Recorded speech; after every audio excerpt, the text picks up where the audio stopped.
Welkom bij Extra Journaal, nieuws uit Curaçao, vers van de pers.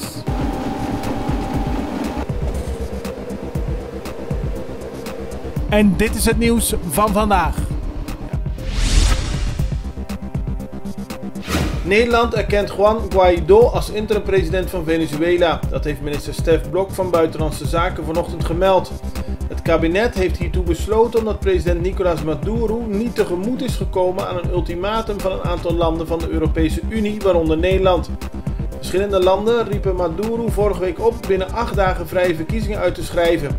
Als hij niet aan deze eis zou voldoen, zouden de landen de parlementsvoorzitter aanvaarden als nieuwe leider van Venezuela. Maduro wees dat af. Duitsland, Frankrijk, Zweden, Spanje, Denemarken en Groot-Brittannië hebben Guaidó inmiddels erkend als tijdelijk staatshoofd. Eerder deden onder meer de Verenigde Staten, Canada en een aantal Zuid-Amerikaanse landen dat al. Curaçao speelt vandaag geen rol in de humanitaire acties die voor Venezuela staan gepland. Dat heeft minister-president Eugène Ruggenaat gisteren laten weten. De regering stelt in een officiële verklaring dat het kennis heeft genomen van verschillende berichtgeving, waaronder de NOS, waarin wordt gemeld dat Curaçao als uitvalbasis wordt gebruikt voor humanitaire hulp voor Venezuela. Eerder bood Curaçao wel aan een dergelijke rol te willen spelen, maar volgens Ruggenaat is dat nu niet het geval. Zeker niet in de confronterende sfeer met de bedoeling daardoor een reactie uit te lokken van het Venezolaanse leger, aldus minister-president Eugène Ruggenaat in een verklaring. De Arubaanse regering onder leiding van Evelien Wever-Kroes ontkent dat Aruba bezig is met een actie voor Venezuela. Er is geen sprake van een humanitaire actie en er is geen sprake van een militaire actie, aldus Evelien Wever-Kroes. Wel wordt er morgen in het parlement van Aruba gesproken over de situatie in Venezuela en de mogelijke voorbereidingen die Aruba erop kan treffen. Leden van onderwijsvakbond CITEC hebben gisteravond besloten dat de acties in het onderwijs doorgaan totdat ze een in hun ogen bevredigend antwoord van de minister van Onderwijs hebben gekregen. Een van de belangrijke punten van CITEC is dat er op scholen 5 dagen per week moet worden schoongemaakt, zowel in de toiletten als in de klaslokalen. De onderwijsactie was vrijdagmiddag om 12 uur opgeschort.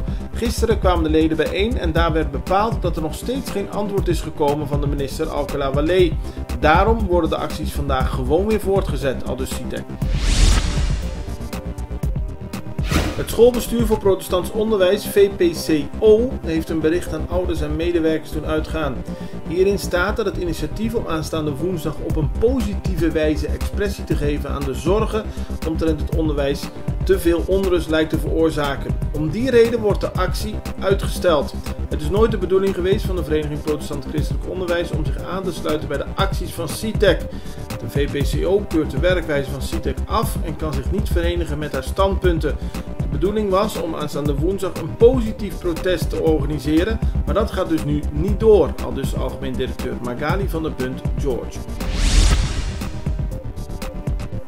In het wrak van het vliegtuig dat boven het kanaal verdween met de Argentijnse voetballer Emiliano Sala is een lichaam gevonden. Het is nog niet duidelijk of het om Sala gaat of om de piloot van het toestel.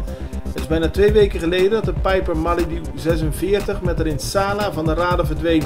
De 28-jarige spits was vanuit Nantes in Frankrijk onderweg naar Cardiff in Wales om zijn transfer af te ronden. Behalve Sala had het toestel 1 inzittende, een 59-jarige piloot. Gisterochtend vonden onderzoekers het wrak van het vliegtuig op de bodem van het kanaal. Dat was ten noorden van het Britse eiland Guernsey. De wrakstukken lagen op een diepte van 63 meter. Tom Brady van de New England Patriots is dolgelukkig na de historische zege van zondagavond in de Super Bowl. De Amerikaanse voetbalploeg won in Atlanta met 13-3 van de Los Angeles Rams. Voor quarterback Brady was het al de 6e keer dat de Super Bowl werd gewonnen. In 2002, 2004, 2005, 2015 en 2016 was Brady al betrokken bij het kampioenschap van de Patriots. Het is een droom die uitkomt, al dus een euforische Brady. Zowel de Patriots als de Rams lieten in defensief opzicht vrijwel geen steken vallen. Na het eerste kwart was het nog steeds 0-0. Dankzij Steven Kostowski werd er alsnog gescoord en wisten de Patriots uiteindelijk de overwinning te behalen. Dit was Extra Journaal met nieuws uit Curaçao in het Nederlands elke doordeweekse dag. Tot de volgende keer.